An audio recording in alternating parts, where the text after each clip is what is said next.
Challengers, c'est quoi? C'est le nouveau film de Luca Guadagnino.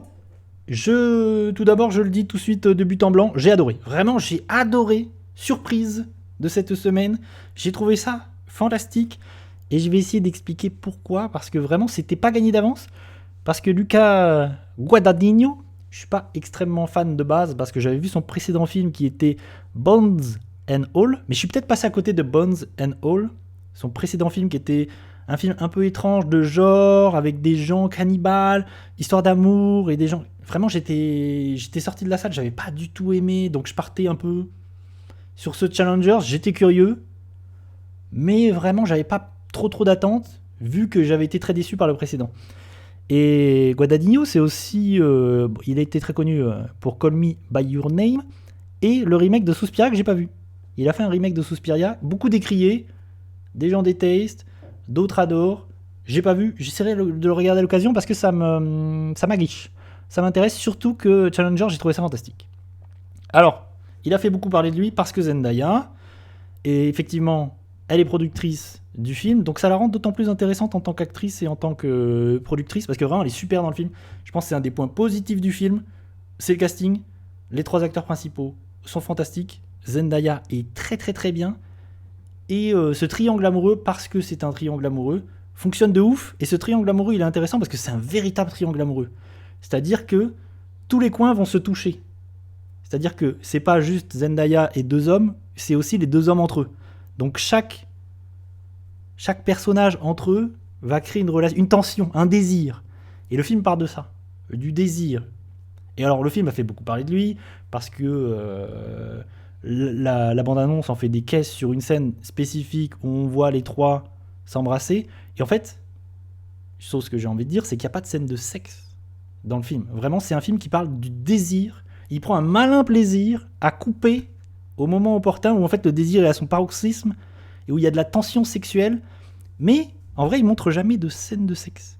Parce que le film parle de ce sentiment de désir, de quelque chose qui grandit, qui monte en soi, et le film le fait très bien. Et dans un contexte de sportif, parce que c'est aussi un film de sport. Et il y a une chose que j'avais envie de dire, c'est que en voyant le film, j'ai pensé à un autre film que j'ai vu l'année dernière, vous allez me dire, c'est quoi le rapport ? J'ai pensé à Slam Dunk, le film, parce que déjà c'est un film de sport, et c'est un super film sur le sport, où le sport est filmé de façon assez étonnante et vraiment assez brillamment. Parce que la mise en scène, je vais reparler de la mise en scène, c'est pour ça que j'ai aimé le film, au-dessus de tout, c'est parce que la mise en scène, elle est extraordinaire.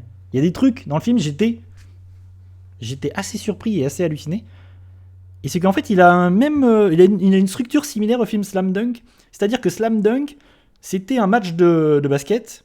Tu suivais un match de basket pendant 2 heures. Et il y avait des flashbacks qui te permettaient... C'était juste un unique match. Et parfois, tu avais des flashbacks qui te permettaient de comprendre les liens, les relations entre les persos. Et du coup, la tension qui se crée au fil du match. Et le scénario se construisait comme ça. Là, c'est un peu la même chose. C'est-à-dire qu'on va suivre un match de tennis qui a l'air de créer des tensions entre certains personnages. Et le film prend un malin plaisir à faire des flashbacks, parfois même des flashbacks dans des flashbacks. Et tout se reconstruit et la pelote se détricote, se retricote avec des flashbacks. Et tu comprends tout ce qui est en train de se tramer dans ce match. Pourquoi on s'intéresse à ces personnages. Et le film se reconstruit comme ça. Les pièces du puzzle s'agencent, se reconstruisent comme ça. Et il y a un truc qui m'a frappé aussi, c'est que le film, il est très shonen. C'est pour ça que je parle de Slam Dunk et de Japanimation. C'est qu'il y a un truc de très shonen là-dedans, de balancer des flashbacks dans des flashbacks. Ça, c'est très un truc habituel des mangas, des shonen. Et il y a un truc aussi de les ralentis, par exemple. Les ralentis hyper surexagérés, les gros plans, les personnages en sueur qui vraiment suent à grosses gouttes. C'est un truc très shonen de baston et tout. Ça m'a pas mal marqué. Ça m'a pas mal plu. Et j'avais pensé à ça aussi quand j'avais vu Creed, le dernier Creed, qui aussi était très japanime, très shonen, très manga, où t'avais l'impression de voir des bastons, de voir une rivalité entre Naruto et Sasuke. Là, c'est pareil, on a une rivalité entre 2 hommes qui est très shonen, très manga. Et ça me plaît beaucoup. Alors, ce que j'ai préféré dans le film, je vous le dis tout de suite. Ah, je vais mettre 2-3 images, comme ça vous allez avoir 2-3 images de la bande-annonce. Comme ça, on se met bien. Vous allez voir 2-3 trucs. Hop. Si je fais paf, paf, bim, bam, je vais couper le son. C'est ce qui m'a le plus plu.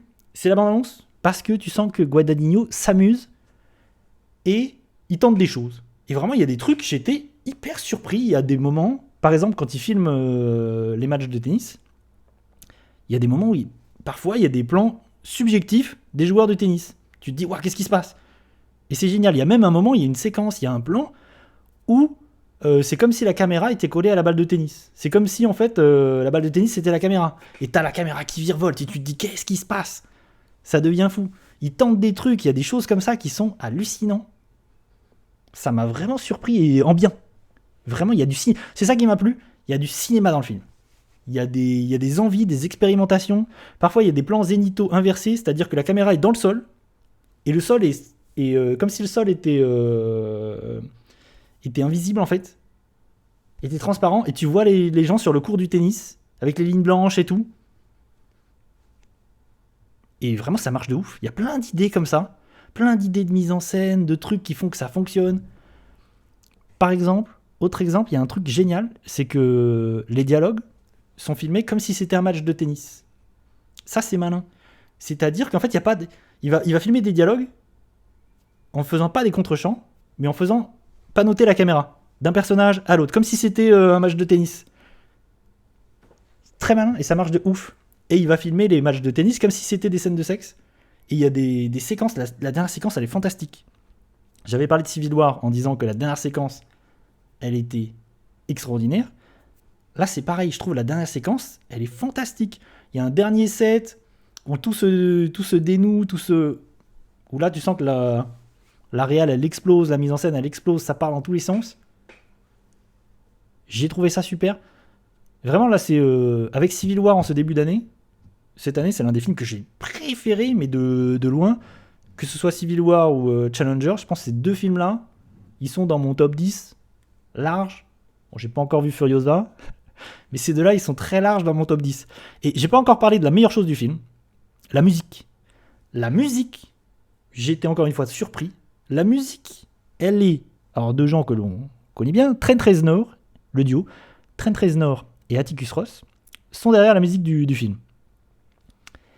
Et la musique est super. Et j'ai même envie de dire, elle est démentielle. Et l'utilisation de la musique est brillante. Parce qu'en fait, la musique, c'est comme si c'était un personnage dans le film. Comme si parfois elle apparaît, elle intervient de façon... comme si c'était un personnage qui arrivait dans une scène. Et ça, c'est assez brillant, je trouve. Et la musique, elle est étonnante parce que c'est de la musique techno, électro. Et parfois, elle est très forte. Et elle intervient dans des moments inattendus où tu te dis, wow, c'est bizarre.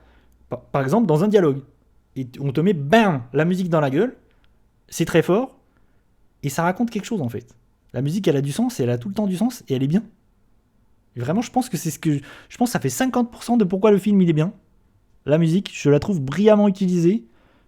Brillamment composée. Vraiment. Après, je pense qu'elle peut être pénible. J'ai entendu des gens dire que dans certaines salles, c'était un peu fort, et du coup, c'était un peu pénible.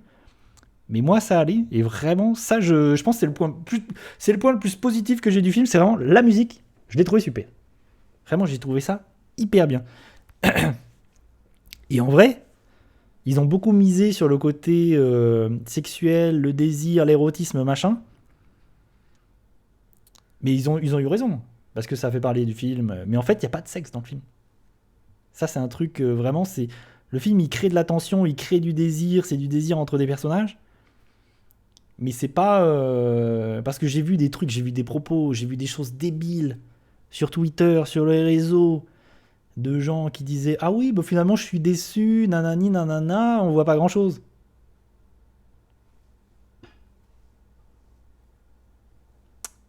Excusez-moi. tu peux aller sur d'autres sites si tu veux voir voilà, des choses explicites. Bref, moi je trouve que c'est une vraie réussite. J'ai adoré, et j'ai même pas parlé de... Vraiment, je trouve les deux acteurs, parce qu'on parle beaucoup de Zendaya, je la trouve super. D'ailleurs, je l'avais trouvé très très bien dans Dune 2. Et là, je pense que là, l'un de ses meilleurs rôles, parce que vraiment, elle est très charismatique. Elle bouffe l'écran. Quand elle apparaît, la première apparition de Zendaya, il y a une tension, il y a un désir, il y a un truc vraiment.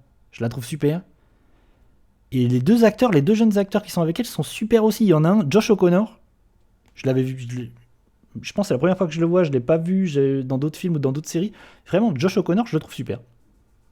Super acteur. Donc vraiment, moi je vais suivre la carrière de Lucas Guadagnino. Pas Lucas, mais Luca. Avec attention, parce que là pour moi c'est le film que j'ai préféré de lui jusqu'à maintenant. Et vraiment c'est super. Allez-y, Challengers, c'est validé. J'ai trouvé ça extraordinaire. Je crois que j'ai mis une note hyper élevée sur Letterboxd. J'ai dû mettre autant que Civil War. Et Civil War, je l'ai revu d'ailleurs. Et là, j'ai qu'une envie, c'est d'y retourner. Challenger, j'ai qu'une envie, c'est d'y retourner. Je pense que si j'ai le temps, j'y retourne parce que vraiment, c'est une expérience assez folle. Et ça dure plus de 2 heures. Et je vois pas le temps passer. Hein. Vraiment, j'ai pas vu le temps passer. C'est hyper tendu, hyper. Vraiment, c'est le montage. Parce que le montage, il s'amuse au montage. Il y a plein de flashbacks et tout, ça pourrait être chiant. Mais c'est hyper bien fait, je trouve. Vraiment, je crois que ça dure 2h10, 2h11. Et j'ai pas vu le temps passer. Donc, allez-y. N'hésitez pas. Et venez m'en parler, n'hésitez pas, si vous voyez cette vidéo sur YouTube, n'hésitez pas à me mettre un petit commentaire pour me dire ce que vous en avez pensé. Je pense que c'est un film qui aussi va diviser. Je pense probablement que des gens vont détester. C'est à double tranchant encore une fois.